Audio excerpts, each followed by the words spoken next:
Hi, my name is Joe, and welcome to my YouTube channel, where I'm going to be reviewing martial arts books, as well as touching on some other martial arts subjects. And for my first ever video, I'm going to be reviewing the book Shantung Black Tiger, which was originally published in 1976. Now, I will be trying to pronounce both Chinese dialect words as well as Indonesian names. I'm not a native speaker of either one of those, so I hope my audience will forgive me if I get some of that wrong. There are three credited authors. One is Tjoa Khek Kiong, also known as Leo Budaman Prakarsa. There was Don Draeger, who's pretty well known, and also Quintin Chambers. Now, before I really get into this, there was something I noticed early on. The name Tjoa Khek Kiong. I've read some Mandarin and Cantonese names and expressions before. That, to me, was different than what I'd encountered. I thought it might have either been a different romanization or perhaps a different dialect. So I did do some digging, and according to mychinaroots.com, the surname Tjoa, T-J-O-A, is most common in the Hokkien and Teochew dialects. So that's a nice little tidbit of information. Don Draeger is pretty well known. He's popularized the study of hoplology. The reason Mr. Tjoa has an Indonesian name is because in Indonesia there was a presidential decree 240 from 1967 where foreigners had to adopt Indonesian names. My understanding is that the practice of that has sort of diminished somewhat today in its seriousness, but that it still does exist. Anyway, another interesting little point is that two of the demo dummies, Tjoa Jong Hian, also Dormawang Prakarsa, and Tjoa Jong Soan, or Jani Tiara Prakarsa, given the fact that their surnames, both in Indonesian and Chinese, are the same as the author, I would assume that they are related to him in some way. The book starts off by presenting a brief overview on the culture of Chinese martial arts and sort of the different terms that are used. In fact, it sort of states that they're going to stay away from the term kung fu and use other words, other expressions like wushu or chuan fa was another one that they were going to use.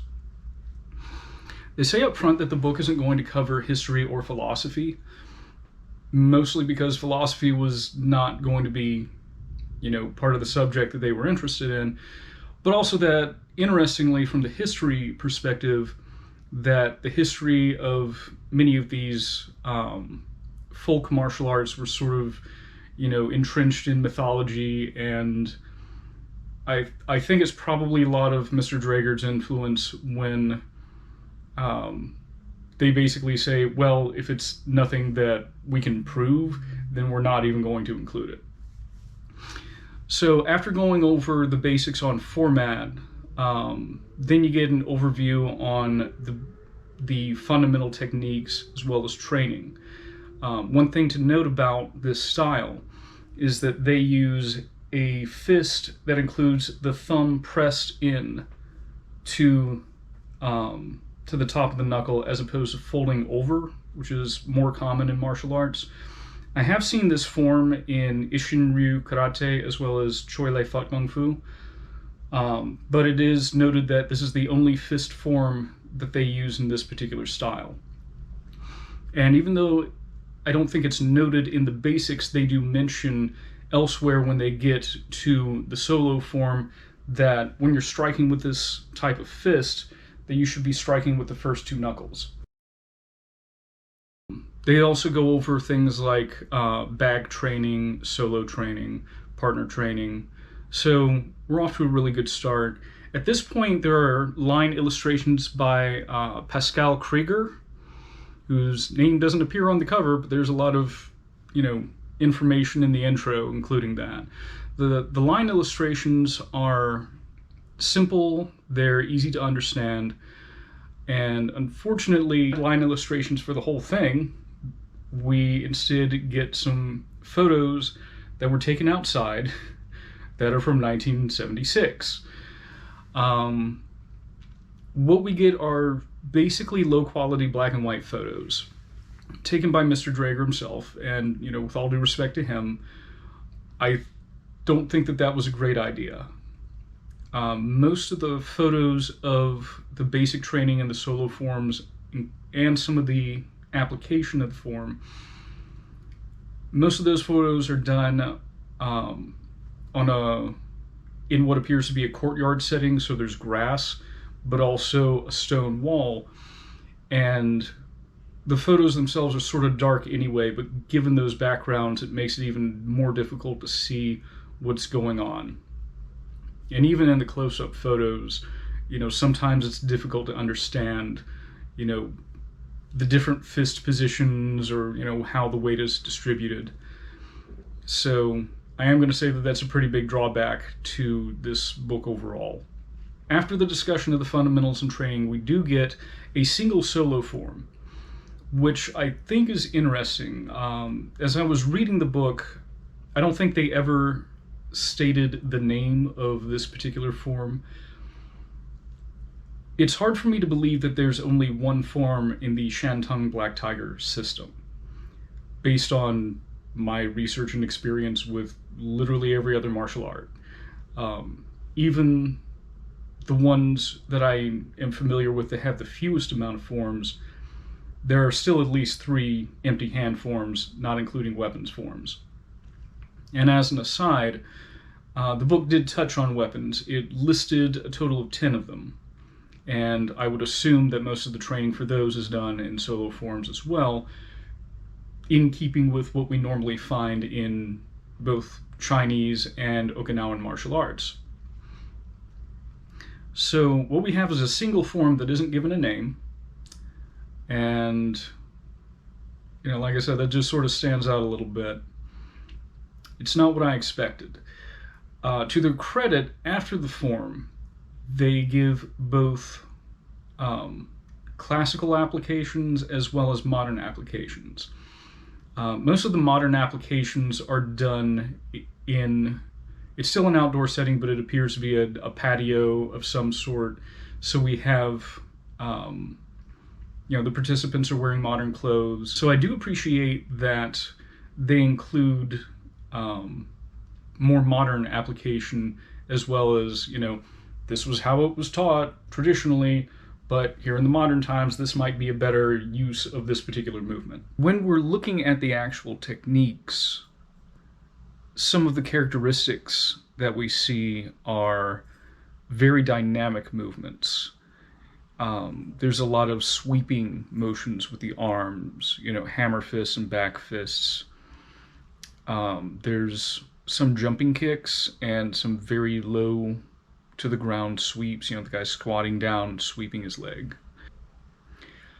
One thing of note when it comes to technique is that despite being called the Black Tiger system, there are far fewer clawing actions than I've come to expect in styles named after animals with claws. So that's a bit of a standout feature. Overall, it's a very solid book. It pretty much does what it says on the tin. Here's an introduction to the Shantung Black Tiger system. I would have been very interested to see if there would have been any follow-ups to this. I haven't been able to find any of that in any research I've done.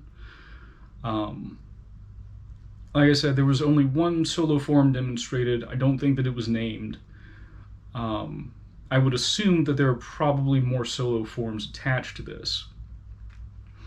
It is possible that Shantung Black Tiger isn't a system, but might itself be a form of a larger system. Like I said, the fist form resembles Choi Le Fut.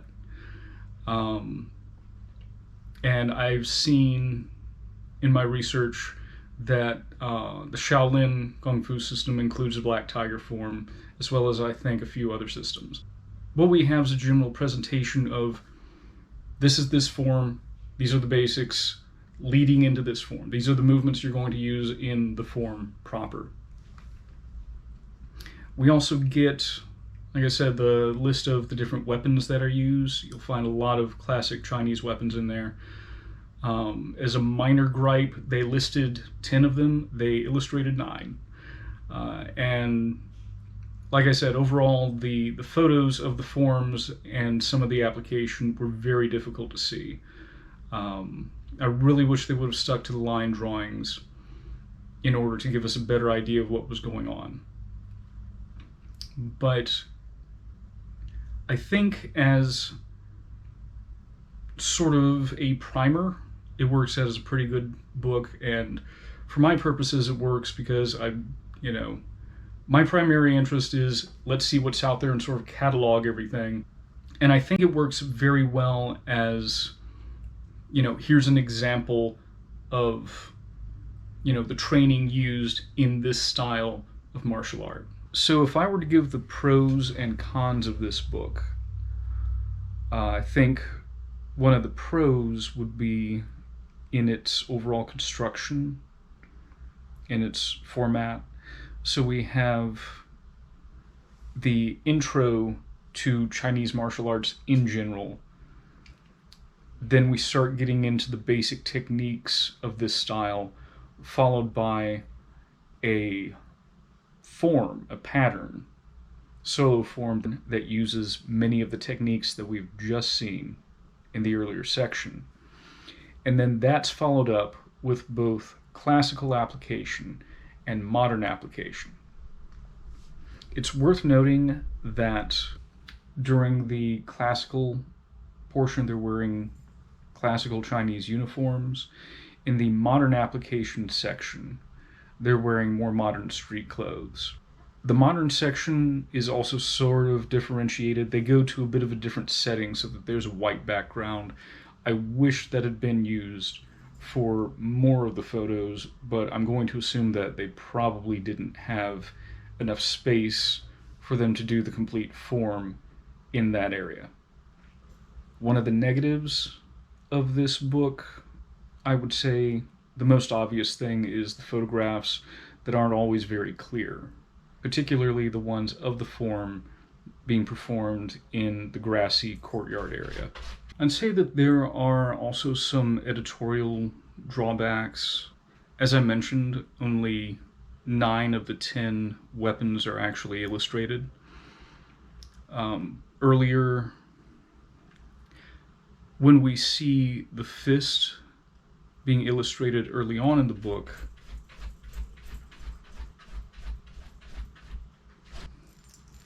Harper hates closed doors. Sort of hates being picked up.